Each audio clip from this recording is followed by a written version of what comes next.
যদি জীবনে কেউ তোমায় খুব দুঃখ দিয়ে থাকে আর তার কারণে তোমার মনে ভীষণ রকম কষ্ট হয়, আর তুমি এটা চাও যে সে যেন নিজের ভুলের জন্য তোমার কাছে ক্ষমা চায় আর তোমার প্রতি নিজের ব্যবহারকে বদলায়, তবে হয়তো এটা কখনোই সম্ভব না।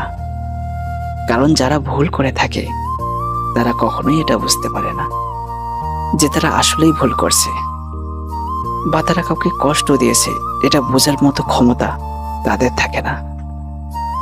এমন অনেক কম মানুষই আছে যারা নিজের ভুলগুলোকে বুঝতে পারে। অর্থাৎ জীবনে তুমি শুধু সেই মানুষগুলোর জন্য নয়, বরং নিজের ভাবনার জন্য নিজেকে দুঃখী করছো। একটা কথা কি জানো তো, দুঃখ আছে, দুঃখ অবশ্যই আছে, কিন্তু সেটা একদিন ঠিক কমে যাবে, তোমার ধারণার বাইরে কমে যাবে। কিন্তু তোমায় নিজেকে স্ট্রং করতে হবে। তোমায় এটা জানতে হবে যে নিজেকে কিভাবে আরো স্ট্রং করা যায়, নিজেকে কিভাবে প্রতিটা সিচুয়েশনে শক্ত করা যায়, এবং এটাই আলটিমেট স্কিল অফ লাইফ।